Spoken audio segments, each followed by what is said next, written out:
Hello again.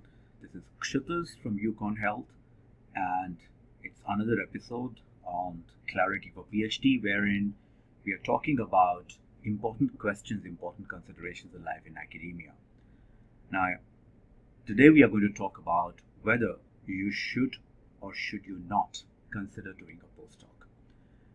But let me, before starting anything, say why am I doing these videos and starting this vlogs.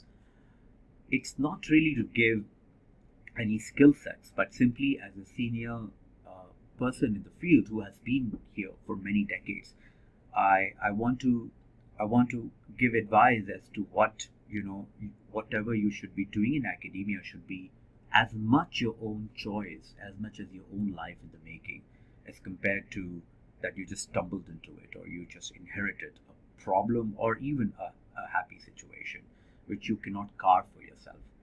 Being in academia, the most important reason you are in academia is because you want to carve your own path. You want to carve your own life, create a niche for yourself, create a legacy for yourself, and you're ready to sacrifice many things for that purpose.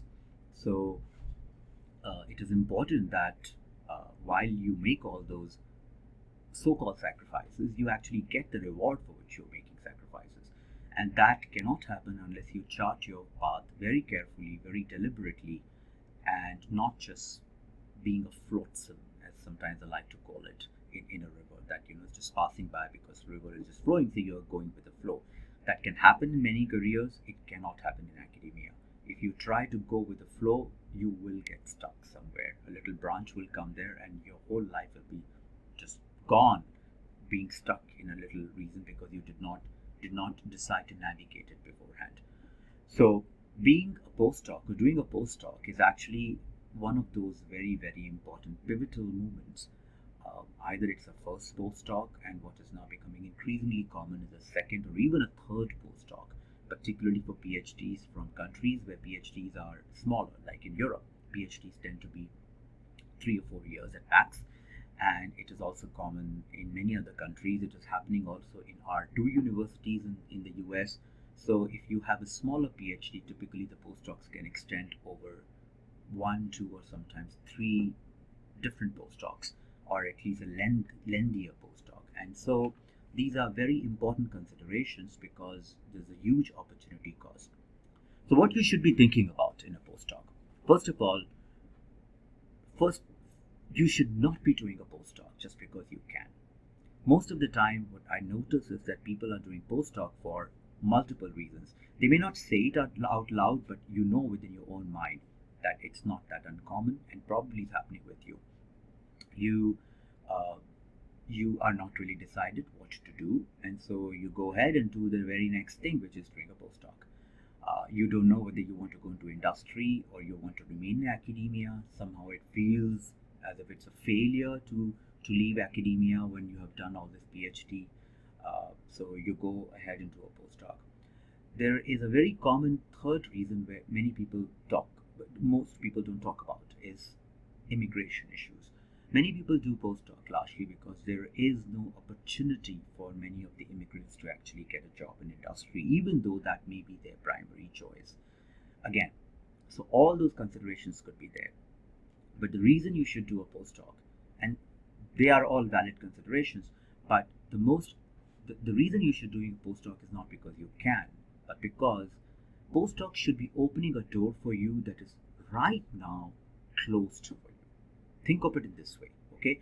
Is there a door that you want to open in your life that is right now not available?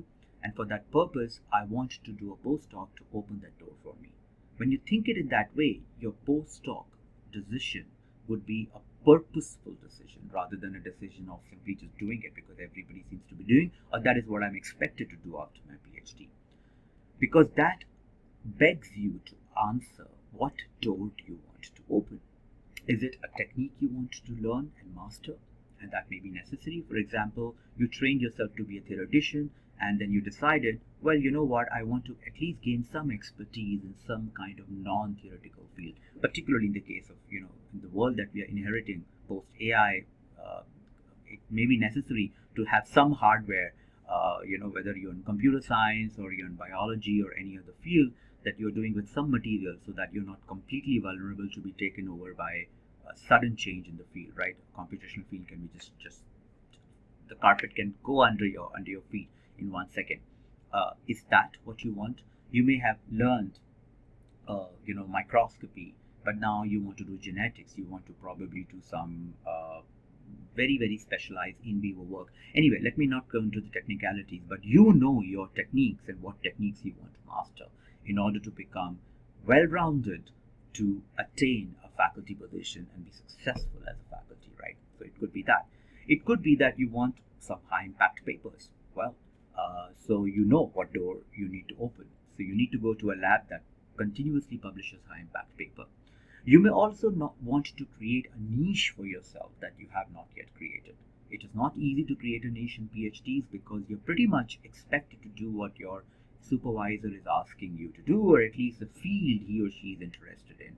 And so, in order to create some independence, you might want to do a postdoc, and then you should ask yourself whether it is worth going into a very big lab, or it is worth going into a new lab where you can learn a lot of how a lab really functions, learn basically not in an established system where you are going to be just another technician, but be in a place where you see the struggle, you walk through the struggle, you work through the struggle, and sometimes you fail and sometimes you succeed along with your supervisor who is also learning, in the trenches, and become pretty well trained to take the mantle of being a faculty and running an independent group or independent lab, right? Or or you want to do something entirely different, right? You want to change your field and you realize that your field is not good enough for you. All these are valid questions. You should have to ask yourself, what do I really want? And again, many a times it is simply that I am expert in one field and I want to gain expertise in a totally different field so that I can bring them together in order to become an expert and a niche expert, which is going to be very independent, right? Which is going to be independent from all the supervisors I worked with, because they are not bringing these fields together. So think about it very carefully. When you apply for a postdoc, these questions should be very clear in your mind. The reason is because I think most people don't realize what big opportunity cost there is in a postdoc. In fact, it is much bigger than even doing a PhD, because PhD gives you a degree. Postdoc does not even give you a degree. It is just work. And you're not really gaining anything towards an objective unless you know what your real objective is. So be extremely cognizant of what you need and what door you want open. If you want to go into industry, what kind of industry do you want to go into, right? Do you want to go into a computer industry? Do you want to go into a pharmaceutical industry, a device industry, an industry in biologics? I'm talking about broadly in medicine field, but of course those kind of things can have. You want to be a patent lawyer, or anything else, right?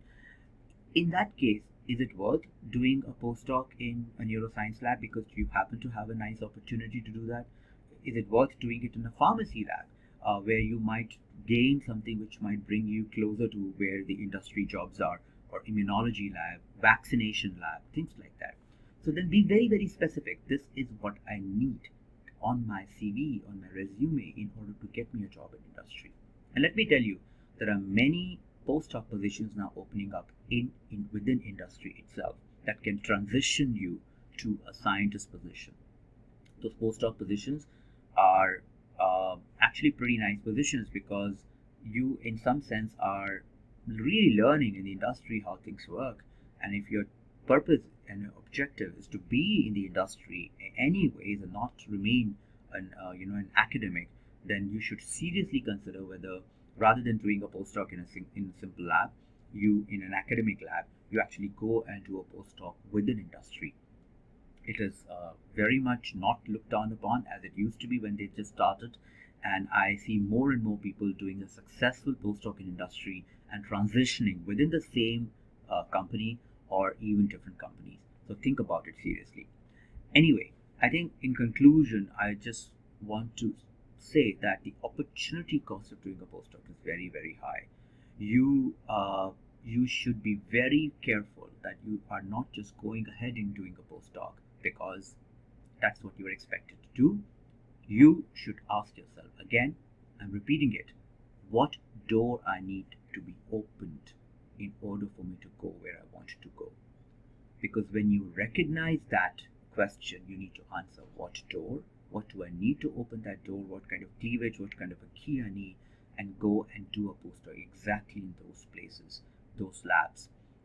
Because otherwise, postdoc can become a long process of a dormancy in your career, which does not allow you to move either away from academia or ahead in academia. Because if you are not really creating sufficient legacy for yourself within the postdoc time, papers and grants and fellowship applications and so on and so forth that are necessary. And we're going to talk about it in subsequent videos. What are the things that you should look for in a postdoc training very carefully? You will get stuck. And this happens even in the best of scenarios. It is not because of malice. It is just academia is very competitive. And more important than being competitive is it is not a river that you just flow through, right? You put a boat in the river and the flow of the river will take you wherever you want. Academia is not like that. You will get stuck. You're not a boat, you're a flotsam. And that flotsam is just going to get stuck. Like, these little pieces of wood that are floating in a little brook, it'll just you will get stuck because of a stone somewhere, or because of a branch somewhere, or because of an undulating a rapid somewhere. And that is where the life will find you 10 years later.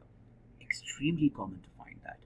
And in order to escape that, you need to have a little turbocharge in your own flotsam, right? You should have a motorboat, which means that you are driving yourself and not just flowing with the flow, so that you can change your direction against the flow when it is necessary. And only then you will be able to look at the hurdle that is coming in front of you and navigate around it. And you might need to do it many, many, many times in academia, because at the end of the day, see, if you want your legacy and if you want to be called for something of your own, you need to be able to have that attitude of not just flowing by. Because if that attitude of passivity is part of your nature, you should not think about being in academia. You should do something which takes full leverage and full advantage of your skill sets, but it is not dependent on your agency of how to navigate your life, but it is much more dependent on your skill sets. And so you should go somewhere where you will be successful without having that kind of necessity as a necessary character as part of your personality. So again, look at your postdoc decisions as one of the most important professional decisions. It can be suicidal, or it can be the making of you into a very, very successful person. Okay, till the next time, take care.